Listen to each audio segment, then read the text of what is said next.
So, now that you know how to take some derivatives, it's time to do something with them.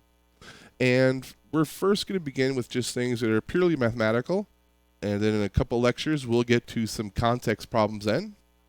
But before we do all that, we have to get some definitions out of the way so we know how to name things. And in general, what I'm going to talk about is all called extrema. And there's two types of extrema. And we have a global, which is sometimes called absolute, and we have a local, which is sometimes called relative. And again, it really depends on who you're talking to and what math book you're reading and which terms they're going to use there. But global means when you look at everything. And then local means when you just look in your vicinity. So at South Mountain Community College, if I would ask you, well, locally, what's the highest point? And you'd say, South Mountain, that's pretty close to us, that's pretty high. I'd say that's a local maximum where things are the highest.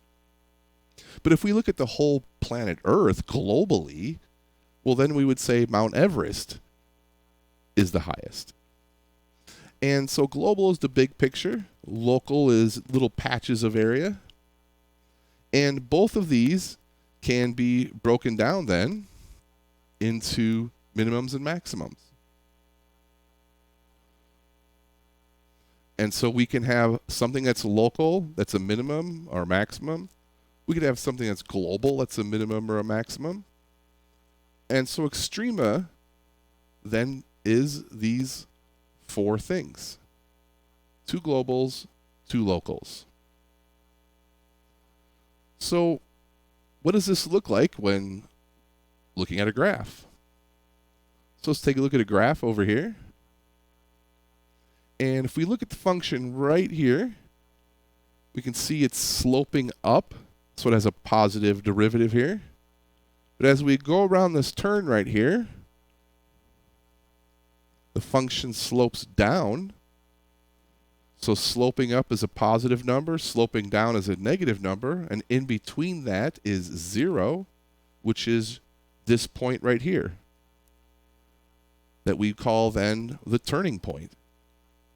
And we have another point down here. It's also a turning point. It's a turning point specifically because it's changing sign of the slope. So the slope here is changing from plus to minus, while over here it's changing from minus to plus. And we call these turning points. And turning points are always local extrema. So looking at just the right side of our extrema page here, turning points are always locals. So if we wanted to identify local points, we would look for turning points on a function. And also notice that these turning points, these local extrema, they're always the tops of hills or the bottoms of valleys. And this turning point can be smooth, like it's curved right here, or it could be sharp, a sharp corner, which is something we'll talk more about in the next lecture. But a turning point is simply a change in sign of the slope.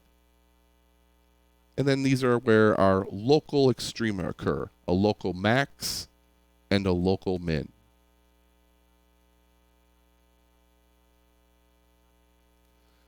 Now if we look over at global, global means the absolute highest value. Now if we look at this function, red line, it actually continues off forever to positive infinity. And so there is no maximum number. There's no highest number. And so there's no global max because it continues forever. And likewise on the left, the function continues down forever to negative infinity. And so there's no global min. There's no absolute lowest point. And so looking at this function, we would say it has 2 local extrema, a max and a min. And then no global extrema. So let's take a look at another function. We look at this one. I like to call this part here a plateau, just to name it so you know what to look for, because this is important, this feature of the function right here that we'll talk about in a few moments. And here's the bottom of our hill, our valley, I should say, and there's our turning point. And that is our local minimum. And if we look at this function, we can see the left continues up forever, the right continues up forever. There's no global maximum. There's no highest point because it continues forever. But there is a lowest point. The entire function has an absolute lowest point, and it's right here where the local min is. So this point, we would say, is a local min and a global min.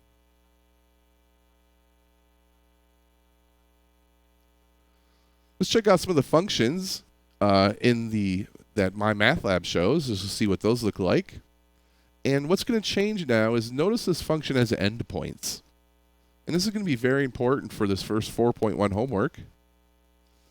And these endpoints are closed versus being open. And so if we look at this function here, we see there's a top of a hill and there's a bottom of a valley. And so we have a local max right here. Locally, this is a high point. And locally right here, there's a minimum point, a low point. Now, coming to definitions, there is another issue with definitions. People can define things in some ways that are still perfectly fine with math. But these endpoints here, if they're closed, they have to be closed. Some people do consider these endpoints as local extrema. This is your book's position that closed endpoints can be local extrema. It's personally not my position, and nor is it in other books and people you might talk to. But to get the homework problems right, you do have to choose endpoints as local extrema, although if you go into the future more with calculus, you may find people have different opinions on that, at least for endpoints. So I'm just going to leave a question mark on that, but it is the book's position, so make sure you do that with the homework. You choose endpoints as local extrema. And if we look at this function, is there an absolute highest point? And if we look right here at the local max, we can see this is the absolute highest point. And so we'd say it's the global max. And now, does this function have an absolute lowest point? Is there a point where it's the lowest? There is right here. And so we would call that then the global min. And now, as far as endpoints, I haven't found any dispute on whether endpoints can be global. That seems to be consistent across the board for what I've seen. So endpoints, global, that seems pretty cool with most people. Endpoints, local, you might encounter some controversy. So what do we have so far on how we're going to get these mathematically? So local and global occur at turning points, or they can occur. A turning point doesn't guarantee a global, but a global can be at turning points. So we try to find turning points. So looking to the right here, this global max right here is at a turning point.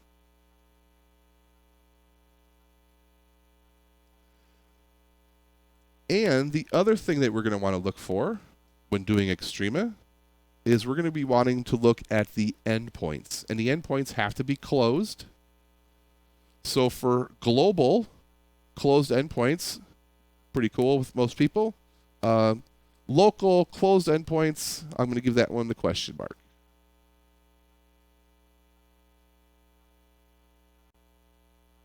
So let me show you another example. Here's a function. Now notice, this one has a sharp corner, something we will talk about more in another lecture.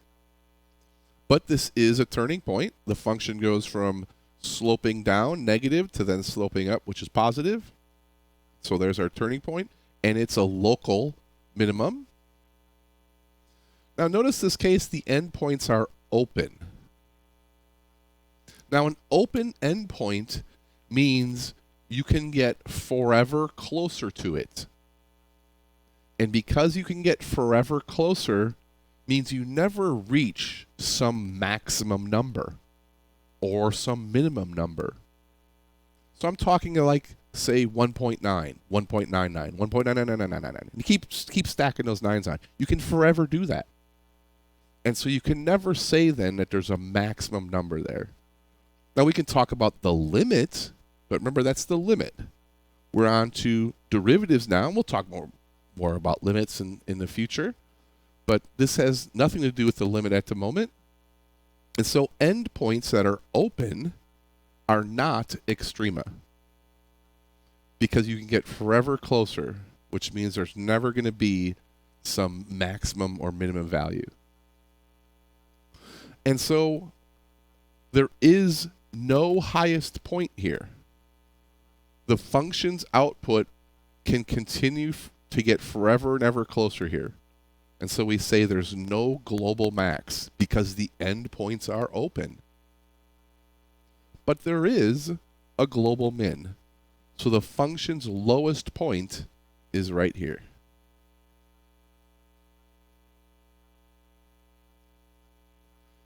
Check out another one from the book.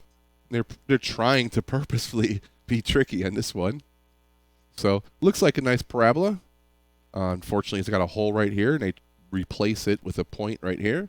We have open endpoints. So imagine this hole's not here for a moment. Just covered up with my mouse there. This would be a turning point, because you can see the function is sloping up, and then it slopes down, and there's a turning point right there. But they're putting a hole now at the turning point, which means the exact point of the turning point doesn't exist because they are putting a hole there. And so we can't say there's an extrema point there. Because remember, as a line approaches a hole, that line can get forever closer to that hole. And so even though it increases slowly and slower and slower and slower, 1.9, 1.999, 1.99999, that process still continues forever. And so there's no highest point. And if we look at the endpoints, they're both open.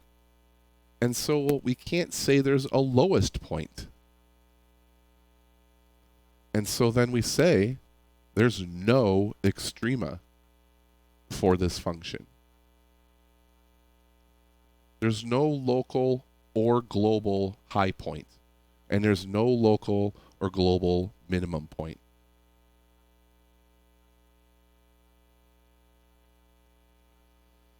Try another one from the book where it's trying to be goofy. So we have a piecewise function. Now, these far points are closed. We do have an open and closed in the middle here, though.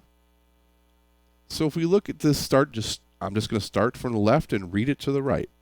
So if we start at the left, we can see that this is a local minimum. We're starting at the smallest point, just the smallest value. And then we are going up, up, up. But we can forever go up because there's a open circle here. And because we can forever go up, even though it gets smaller and smaller, there is no local max. Now we can come down here, and here's an endpoint. Now, is this endpoint a local max? Well, if we look climbing up to the left, we have our positive slope, and then we come over here, and now we have a negative slope. And so the slope did change signs here, which is a turning point, but it's not continuous. It's broken here. There's a gap.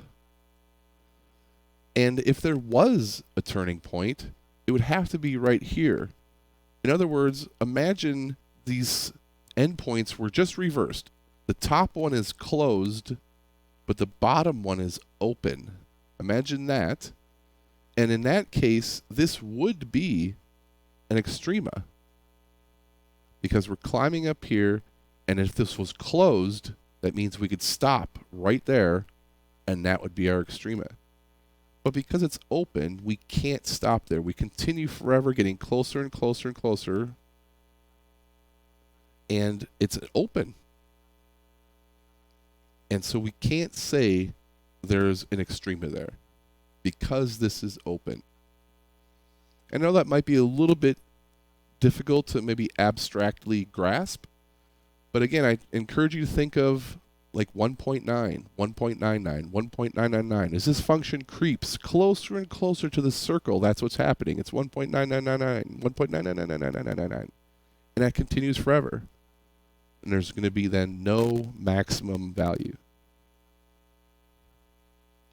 And if we look at this, so again, this endpoint over here, local min, it's the lowest point in this area.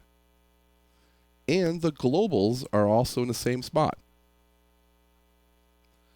As a final thing I want to say about this, most problems aren't like this, where you have some split gap right here. So don't be too freaked out about this one. It is being pretty technical. It would have been nice, actually, if maybe they flipped these holes around here, but that is a problem from my math lab, just in case you might see that one. So let's check out. So all this here was about trying to help you look at a graph and identify these points. But how can we do that now mathematically? How can we actually find these points? So here's our function. We've got a local max right here and a local min right here. How can we actually find these mathematically? So let's go back to the derivative, and I'm just going to mark some derivatives on here. So think of this as a tangent line. I'm just going to take a little chunk of a tangent line there. So we'd have a derivative here.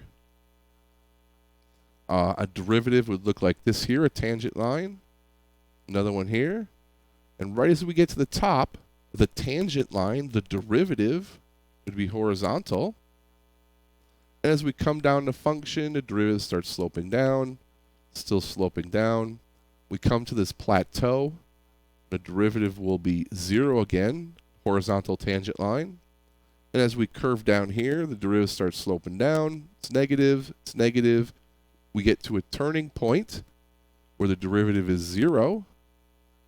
So we're going negative 0. And now we have a positive derivative sloping up again, sloping up, getting steeper and steeper. So just a bunch of derivative lines I drew on there, little cuts of derivative lines.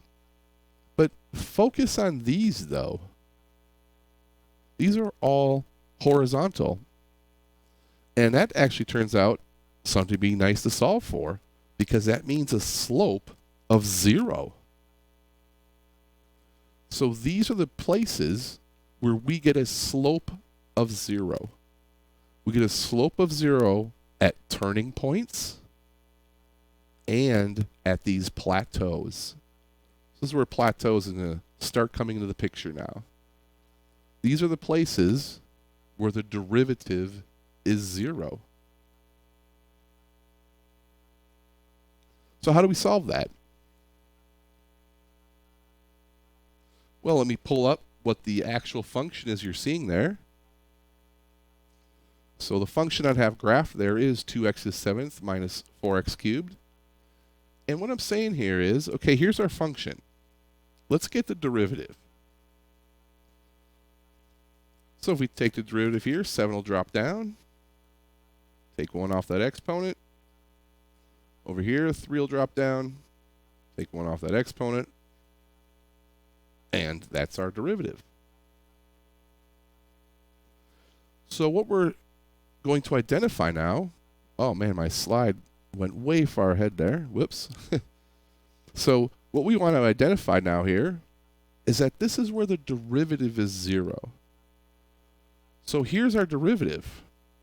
And what we're going to do is we're going to say, well, we want to know when this is 0. And we can do that so easily by just setting the derivative equal to 0. And then how do we solve then? Well, now you can use all the algebra skills you've learned over the years to solve these equations now for when x equals 0. So just looking at this here, we could 14 and a 12, we could factor a 2 out of that.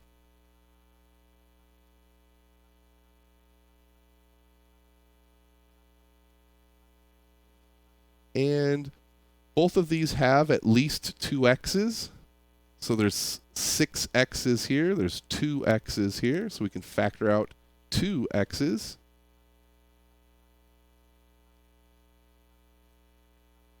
And there's just some factoring. And if you recall how to solve these, a lot of algebra books call this the zero product property, where if you have 2 factors, so here's one factor, the parentheses is the other factor. If you have 2 factors or more factors multiply together and that all equals 0, then you can set those factors individually to 0 and solve to get solutions. So if you recall that from algebra, zero product property. And let's just take a look at the top equation first. So if we solve the top equation here, then we get x equals 0. And let's solve this bottom one. So we'll move the 6 to the right side.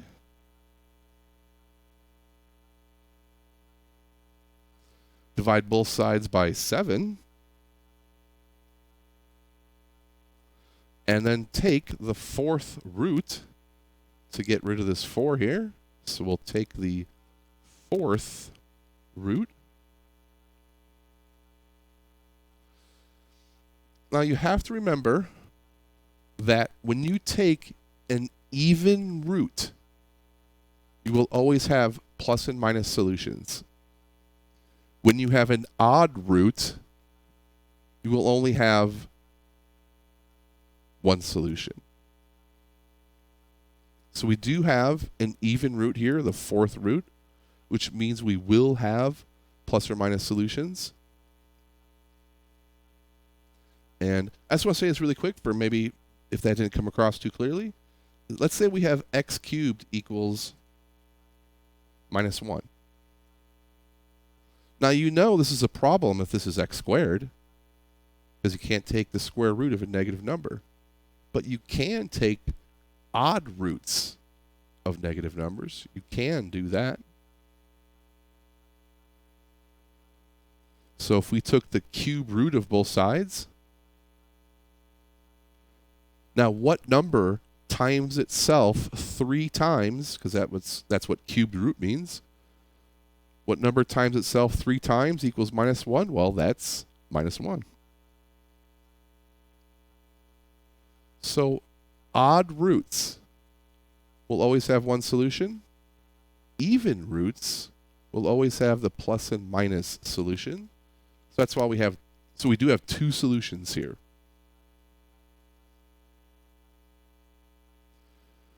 And let's look now at the graph over here.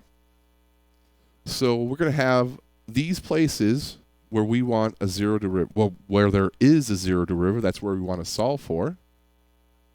And we've just figured out what those numbers are. So if I put this all into a nice parentheses here, here's our solutions. We had our minus 4th root of 6/7. We had a 0, and we had a positive 4th root of 6/7. And now we can look at the graph, and now we know exactly where these horizontal tangents are. We know this first horizontal tangent, this local max, is at minus fourth root of 6/7. We can see the next number we solve for is 0. That's where the plateau is. And our final number then is positive fourth root of 6/7, which is this one over here then.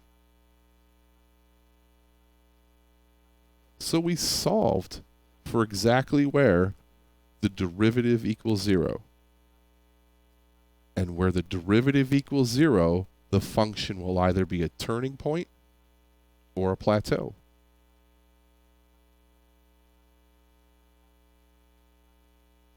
Let's check out another one.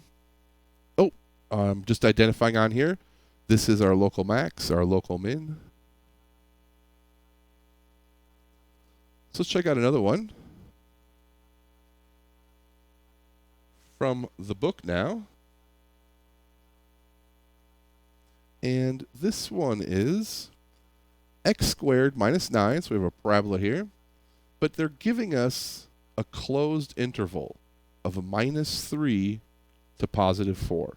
And so that's why you're seeing this cut up line here, because that's from -3 to 4. And these are closed endpoints. My graphing tool doesn't do a big circle there, but you can see that in the inequality statement over here that the left and right do have the equals sign on them, so closed interval. And what are we going to do to find the global extrema? So our goal here in 4.1 is to identify global extrema. And to do that, we'll take the derivative. So we want the derivative of x squared, which is 2x. And the derivative of a constant is 0. That's our derivative. Now, where do turning points occur? Well, they occur when the derivative is 0. And so we'll simply set the derivative equal to 0 and then solve for when x equals 0.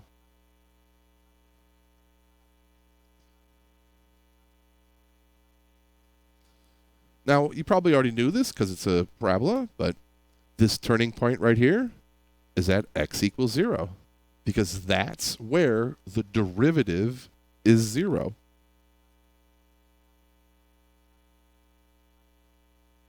Now, the overall goal here is to figure out mathematically where are the highest and lowest points. So what we're going to do is we're going to take our answer that we got from the derivative, and we're going to also look at the endpoints. So in other words, to find the global extrema, we have to look at the endpoints and what we get from the derivative.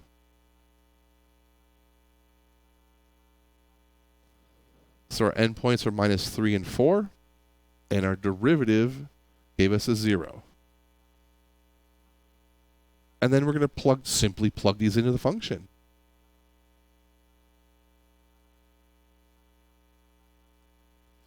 So we would have f of -3. And if we plug that into the function, we'd have 9 minus 9 is 0.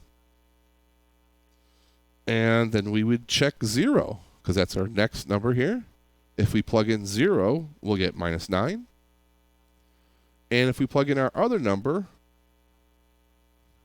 plug that into the function, we'll get 16 minus 9 to get us a 7. And now we can just observe which is the highest output and which is the lowest. So we can see here that -9 is the lowest output. Oh, oops, forgot I got to change that to text there. So we can see -9 is the lowest point of the function. And we can see that, oh, I got to do that for each line, all right? And we can see that 7 is the highest output.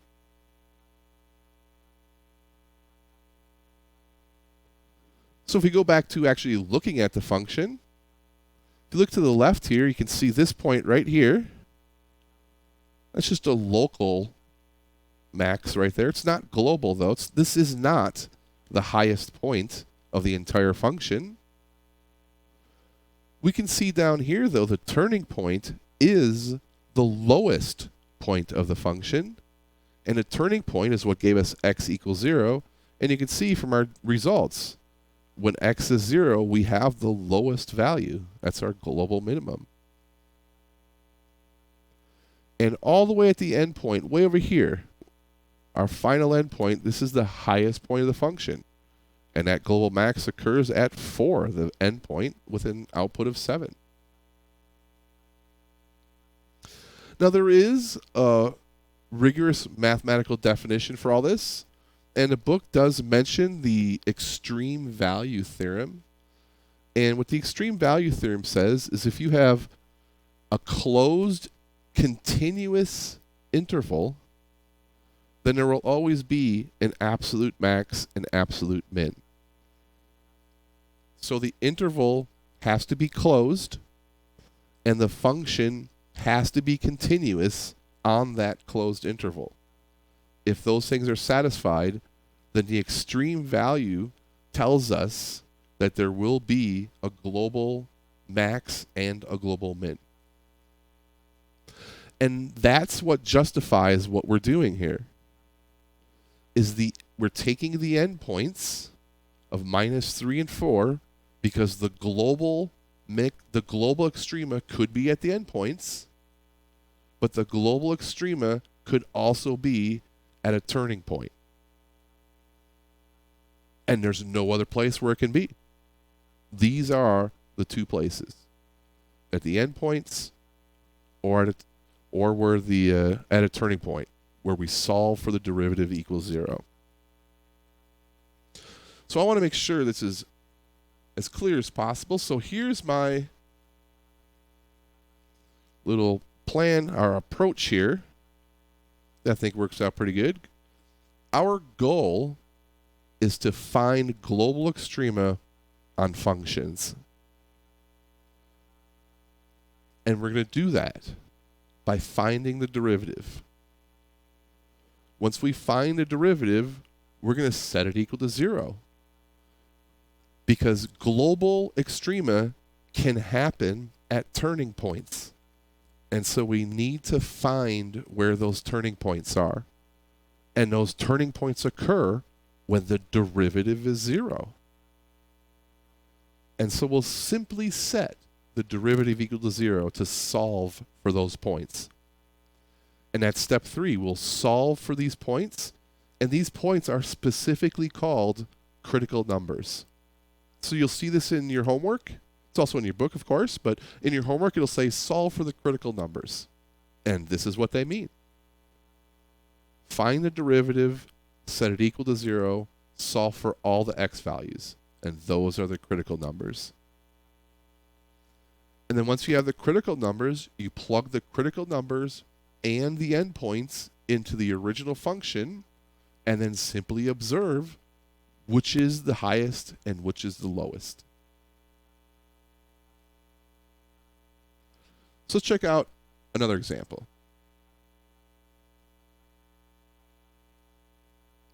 So here's the function you're seeing on the right here, 2x cubed minus 15x squared plus 24x, on the closed interval, 0 to 5.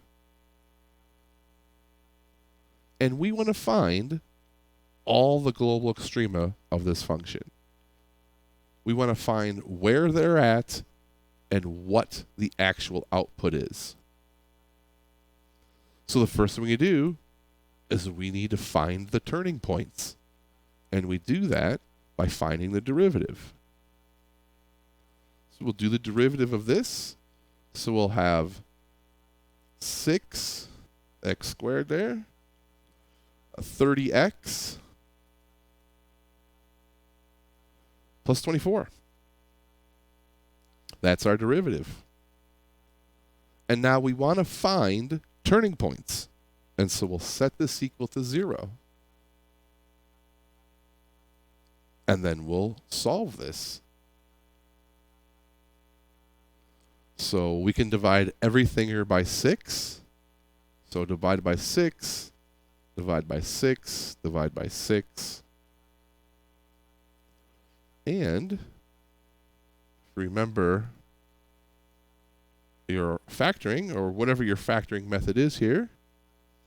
So I call these problems where the book is being kind to us, meaning we don't have to use the quadratic formula. You can do this pretty quickly through your trial and error. And there's our factoring.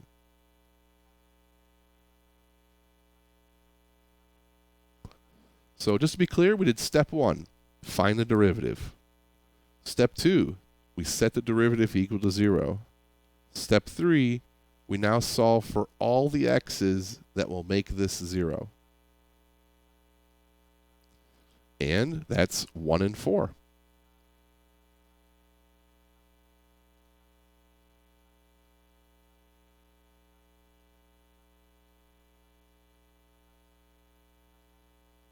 These are our critical numbers.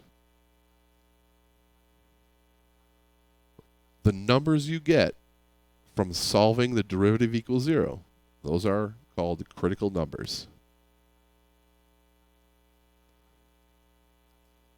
So we did step 3. We obtained our critical numbers. And now step 4, we're going to use the endpoints, in this case 0 and 5, along with our critical numbers of 1 and 4. And we're going to plug all that into the function and simply observe what's the highest and what's the lowest. So we're going to have 0 for the endpoints. And we got our 1 and 4 from the critical numbers, and the other endpoint is 5. So these are the numbers we're checking. In other words, global extrema must be here. It must be in this set, 0, 1, 4, 5. It must be one of these points. Because global extrema occur at turning points or endpoints. And we found all turning points, and we have both endpoints. There's no other place global extrema could be. And so we'll simply plug these into the function. And I'm just going to bring the function down here.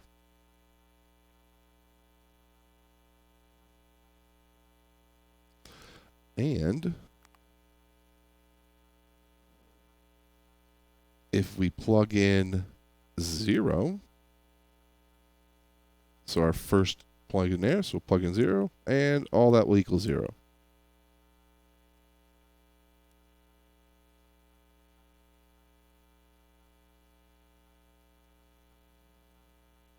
Our next value is 1.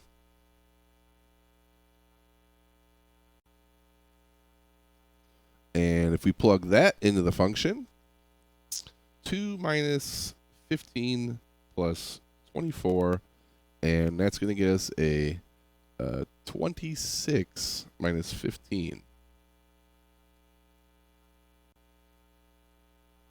So let me get, so you got 11 there. I'm going to cheat a little bit on these next ones, meaning use a calculator, to plug 4 into the function, since we got some cubes and stuff there. So plugging in 4, I get minus 16.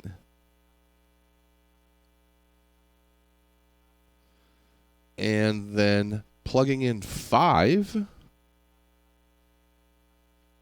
I get minus 5.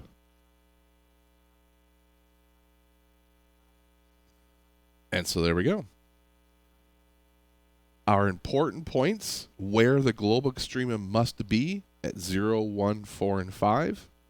Now we simply plug them into the function and observe which is the highest and which is the lowest. So we can see 11 is the highest. And we can see minus 16 is the lowest. Now, you do have to be careful with the wording in the homework sometimes, because sometimes they'll ask you, where where is the global max? Where is it? It's at the input. So the global max is at 1. Now, if the book asks you, what is the global max? Meaning, what is its value? What is the output? Well, then that would be 11. So the input is where it's at, and the output is what it is. So the global max is at 1, and the global max is 11. The global min is at 4, and the global min is minus 16. And if we look over here to the function, looking at the function, you can see right here is the highest point of the function, and that occurs at 1, and its output's 11. And we can see over here is the lowest point of the function just by looking at it, and that occurs at 4, and its lowest point value is minus 16. And that's our answer. There's our global min, and there's our global max.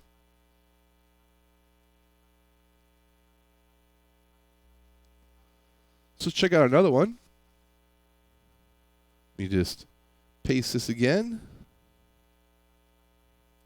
And the function you're now seeing to the right there is this one. So half of a circle, but the domain is restrained here, so we have a closed interval from minus 1 to 2, and that's what you're seeing with the red line. You're seeing from minus 1 to 2. That's the interval you're seeing there. Now, of course, by looking at it, you can see, well, here's the lowest point, and somewhere over here is the highest point. But none of these graphs are given for the homework. What's given to the homework is just the function and the closed interval. So what's the first thing we got to do? We got to find the derivative.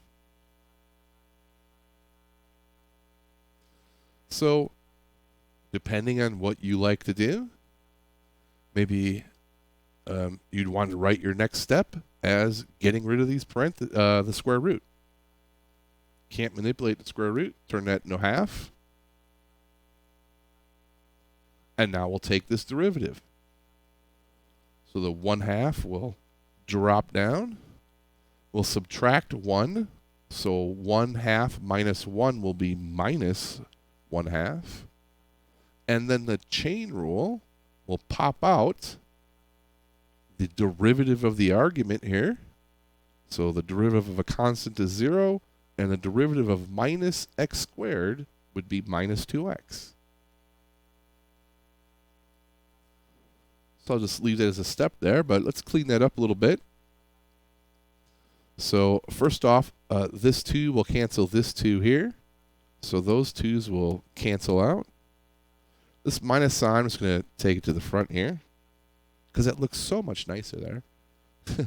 And just for the sake of clarity, why don't we just make this look something that's a little bit familiar. So we have x in the numerator.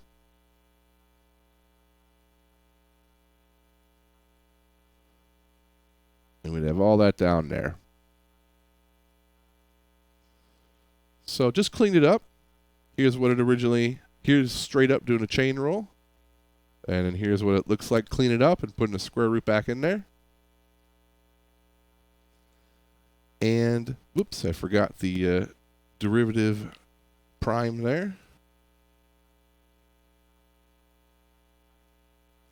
So we did step 1, find the derivative.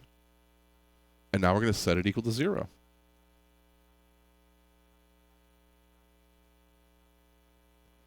And try to remember.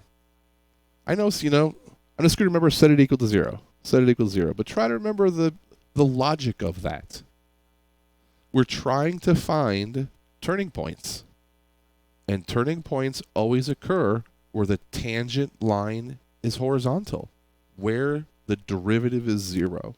That's why we're doing this. The logic behind setting the derivative equal to 0. That means we're finding turning points. So we're going to solve this. And this is a common frustration, let's say, students can have with having a variable in the denominator like this. And I try to stress this as much as possible. When you have something that equals 0, you can never divide to get 0. In other words, there's nothing I could put in the denominator here. There's nothing. There's no number I can choose in the denominator that will cause this whole expression to equal 0. You can't divide to get 0. So what does that mean? Well, that means we're going to multiply both sides by this denominator. And if we multiply both sides by the denominator, then all that's going to be left is this x. And then we get our solution, x equals 0. Let me just say this again really fast. Now the crucial point here is this equals 0. But if it equals 0, the only way we can get that 0 is from the numerator. There's no other way to get this to equal 0 unless the numerator does it. And the only way that can happen is if x equals 0. And that's our critical number.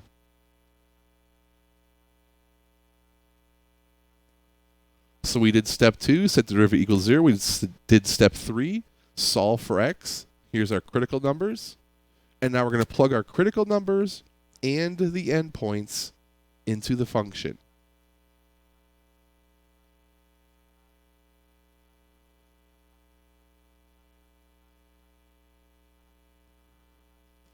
So we have an endpoint of -1. We'll stick that into the function. So here's the original function, sticking in -1. We'd have 4 minus 1, which is then the square root of 3.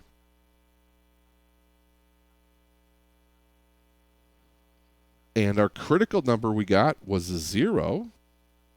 So we'll plug in 0. And if we do that, we get square root of 4, which is 2. And then we'll plug in the other endpoint, which is 2. And if we do that, we'll get 0.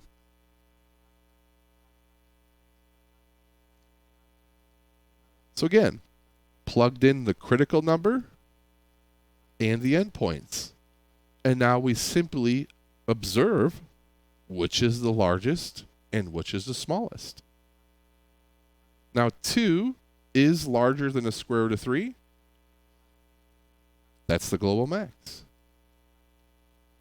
And 0, oh, I guess I can't do that. All right. So here is our global max. 2 is the largest output, and 0 is the smallest output.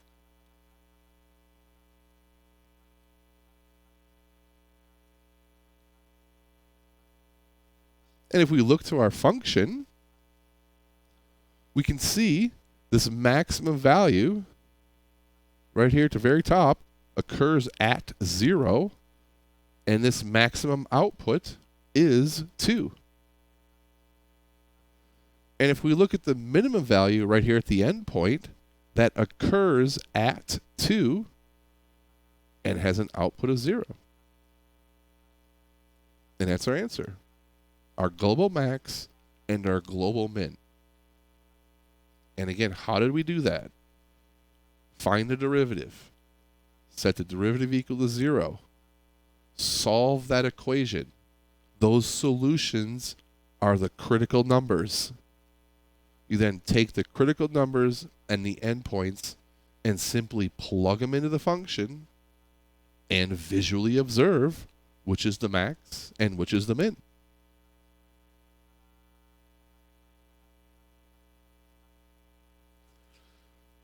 So we'll do one more, because what would calculus be without doing a trig function?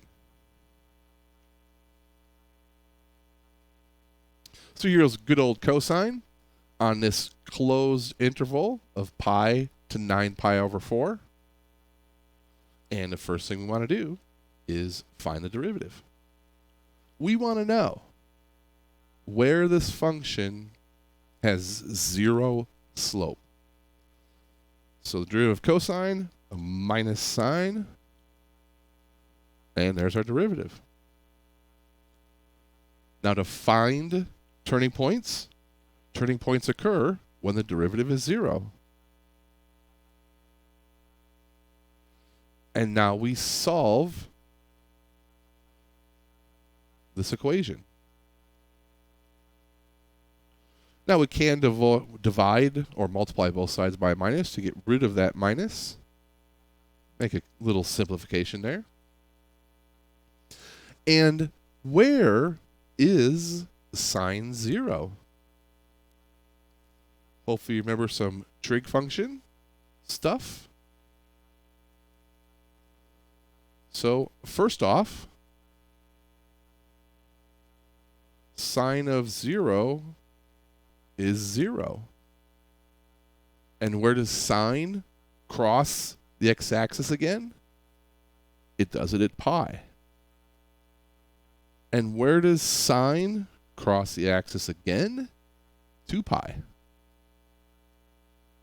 3 pi, and so on.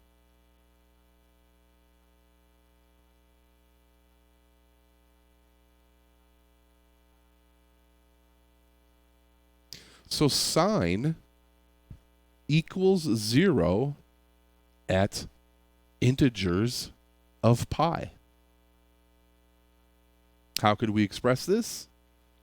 Well, I talked about this in some other stuff with dealing with trig functions. What we can say here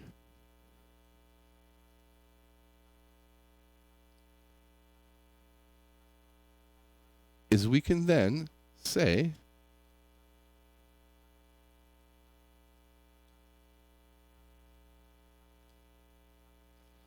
for all positive integers n, for all of them, these are the zeros. So take any positive integer, stick it in here, and that gives you all the zeros for the sine function. And you could do something similar with cosine as well. That's a way to express all of those solutions. This is another way to express it too. There's different ways of expressing answers. These are both valid ways of expressing the same answer. This one's a little bit nicer though, because you have an equation to work with that represents all those numbers. But we're interested only in from pi to 9 pi over 4.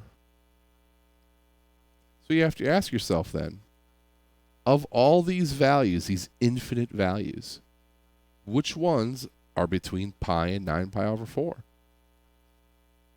Now there is an equal sign here, so we can technically use that equal sign too.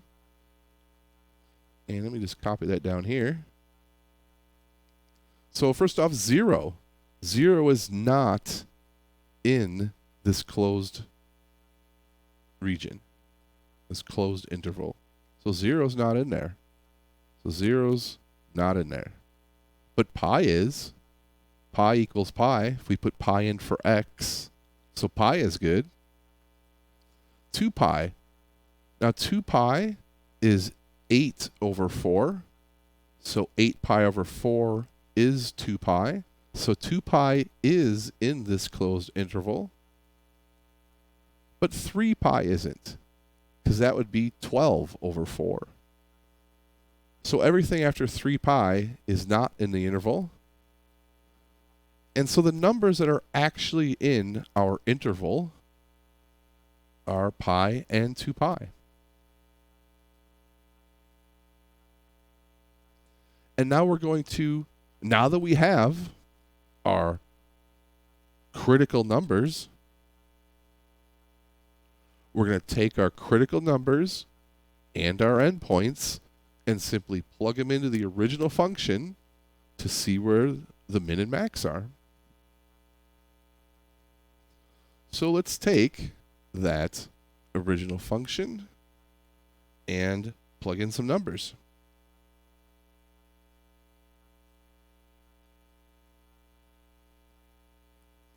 So what do we have first? Well, we have pi.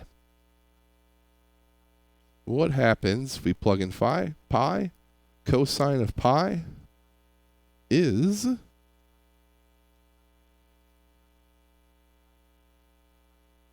-1.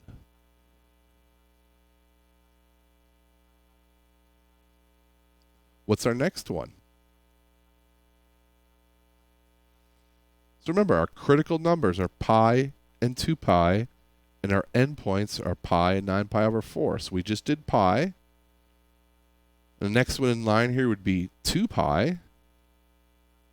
So if we plug 2 pi into cosine, that's +1. And then finally, so we did both critical numbers. One of the critical numbers is also an endpoint, so we've done pi already. So the last one is 9 pi over 4.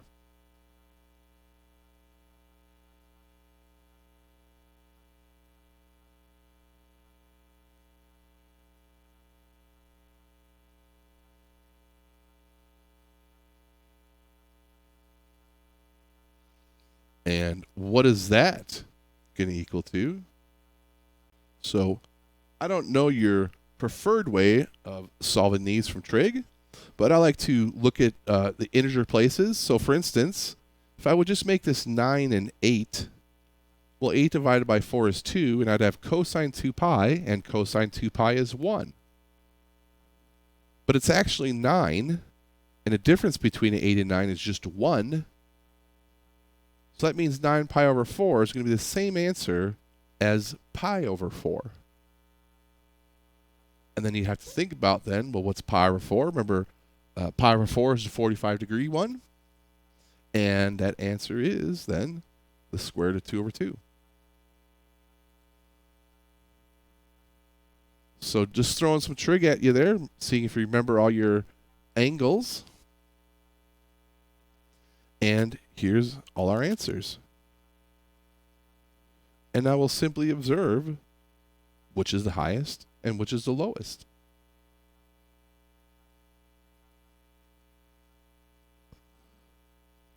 So we have 1. Now square root of 2 is less than 2. So square root of 2 over 2 is less than 1, which means 1 is the global max. And of course, a negative is certainly less than square root of 2 over 2, because that's positive. And so there's our global min. And if we look to the function over to the right here, which I have graphed, this is the chunk of the cosine here on this closed interval. So right here's our pi, and you can see right here at pi is our global min. And that's what we got. Our global min is at pi with an output of -1. The global min is -1. And if we follow the function along, we can see right here, here's the global max, the turning point right here. And where did that occur at? Well, that occurs at 2 pi. So that's right where the cosine cycle begins again. And that's our maximum. Now, where's this 9 pi over 4? Well, the 9 pi over 4 is this endpoint. And you can see the endpoint is not a global extrema.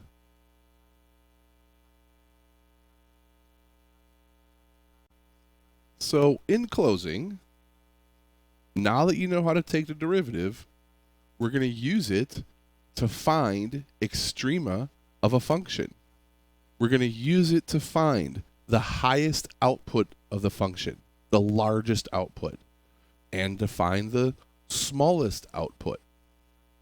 And these extrema are called the global extrema, or the absolute extrema. And these absolute extrema always occur at turning points or endpoints. And so we use the derivative to find the turning points. and then the endpoints are given to us. And then we simply plug all these values into the function and observe which is the min and which is the max. And this first homework only focuses on global extrema. The next homework will focus on local extrema.